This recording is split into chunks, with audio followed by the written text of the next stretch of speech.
23 जुलाई 2026 Delhi university के आधिकारिक social media account से एक पोस्ट आती है। पहली लाइन, प्रिय छात्रों और शिक्षकों, आपकी सुरक्षा हमारे लिए मायने रखती है।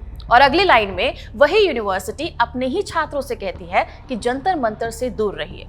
सवाल ये कि जिस संस्था का काम सवाल पूछना सिखाना है, वो अपने छात्रों को प्रोटेस्ट से अलग रहने की सलाह क्यों दे रहा है? सबसे पहले 20 जुलाई 2026 को आईआईटी रुड़की के रजिस्ट्रार की तरफ से सभी छात्रों और कर्मचारियों को एक ईमेल सेंड किया गया।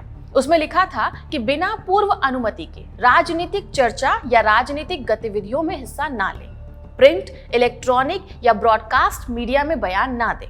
आंदोलन का नाम ईमेल में कहीं भी नहीं था। फिर 23 जुलाई 2026 को दिल्ली यूनिवर्सिटी की एडवाइजरी आई। गैर कानूनी जमावड़े पर कानूनी कार्यवाही हो सकती है। यूनिवर्सिटी ये भी जोड़ती है कि पुलिस केस या कानूनी रिकॉर्ड छात्रों की पढ़ाई और आगे की नौकरी दोनों पर असर डाल सकती है। फिर 24 जुलाई को जेएनयू की भी भाषा लगभग वही थी। सुप्रीम कोर्ट के निर्देशों के मुताबिक जंतर मंतर और उसके आसपास होने वाले जमावड़े में हिस्सा लेने या वहां जाने से बचिए। सोशल मीडिया पर जिम्मेदारी बरतनी जरूरी है। उल्लंघन हुआ तो कानूनी नतीजे भी होंगे और यूनिवर्सिटी की आचार संहिता के तहत अनुशासनात्मक कार्यवाही भी की जाएगी। इसी बीच आईआईटी मद्रास से भी ऐसा ही संदेश आया। रिपोर्ट के मुताबिक वहां छात्रों से कहा गया कि आंदोलन के समर्थन में डाले गए इंस्टाग्राम वीडियोस हटा लें। सोशल मीडिया पर बवाल के बाद आईआईटी रुड़की ने 21 जुलाई को सफाई दी। संस्थान का कहना था कि ये कोई नया आदेश नहीं है। हर एकेडमिक सत्र की शुरुआत में यह एडवाइजरी दी जाती है और ये पहले भी अधिसूचित आचरण नियमों के मुताबिक है। संस्थान ने यह भी कहा कि किसी व्यक्ति की निजी राय को संस्थान की राय न माना जाए। दिल्ली यूनिवर्सिटी और जेएनयू दोनों ने अपनी वजह एक ही शब्द में रखी, सुरक्षा। लेकिन यहीं एक बात अटकती है। 23 जुलाई की देर रात गुरुग्राम के मेदांता अस्पताल में सोनम वांगचुक ने 26 दिन की भूख हड़ताल तोड़ी है। केंद्रीय मंत्री जेपी नड्डा और जितेंद्र सिंह मौजूद थे। वांगचुक को सरकार से लिखित आश्वासन मिल चुका था। उस आश्वासन में 3 बातें थी। एक, कि संसद में पेपर लीक और परीक्षा सुधार पर विस्तार से चर्चा होगी। दूसरा, नीट पेपर पर लीक के बाद जान गंवाने वाले छात्रों के परिवारों को मुआवजे पर सकारात्मक विचार किया जाएगा।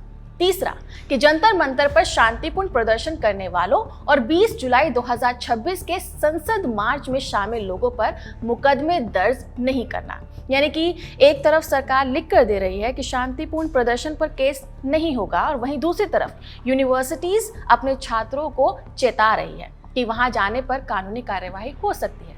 ये दोनों बातें 24 घंटे के भीतर हुई। यूनिवर्सिटी की सुरक्षा वाली दलील हवा में नहीं है। 20 जुलाई को सीजीपी के संसद मार्च को दिल्ली पुलिस ने गैर कानूनी घोषित किया। आंसू गैस चले, लाठियां बरसी। दिल्ली पुलिस के मुताबिक करीब 180 लोग घायल हुए, जिनमें 118 सुरक्षाकर्मी और 60 प्रदर्शनकारी थे। सेंट्रल दिल्ली के कुछ हिस्सों में मोबाइल इंटरनेट अस्थायी तौर पर बंद किया गया। 23 जुलाई को संसद मार्ग पर फिर से पथराव हुआ। आउटलुक की रिपोर्ट के मुताबिक 5 पुलिसकर्मी घायल हुए, जिनमें 2 एसीपी थे। तो जोखिम असली है।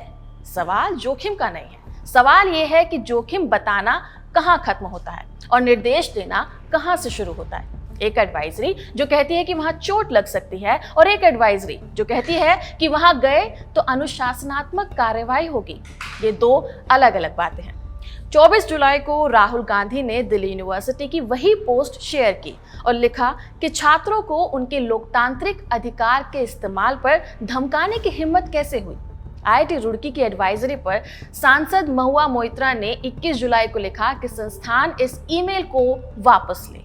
करियर्स 360 के संस्थापक महेश्वर पेरी ने इसे एक बड़े पैटर्न से जोड़ा, संस्थाओं का आलोचना पर आक्रामक होकर जवाब देना।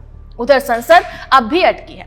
विपक्ष राज्यसभा में नियम 267 के तहत चर्चा और शिक्षा मंत्री धर्मेंद्र प्रधान के इस्तीफे की मांग कर रहा है। सरकार का कहना है कि वो बिना किसी शर्त चर्चा के लिए तैयार है। जेएनयू ने अपनी एडवाइजरी में छात्रों और शिक्षकों के लिए एक खास शब्द इस्तेमाल किया है, एपिस्टेमिक कम्युनिटी, यानी कि ज्ञान का समुदाय। उसी ज्ञान के समुदाय से उसने कहा कि उस जगह मत जाइए जहां ये सब हो रहा है। फिलहाल इस खबर में इतना ही। आपका इस पर क्या कहना है कमेंट सेक्शन में जरूर लिखिएगा।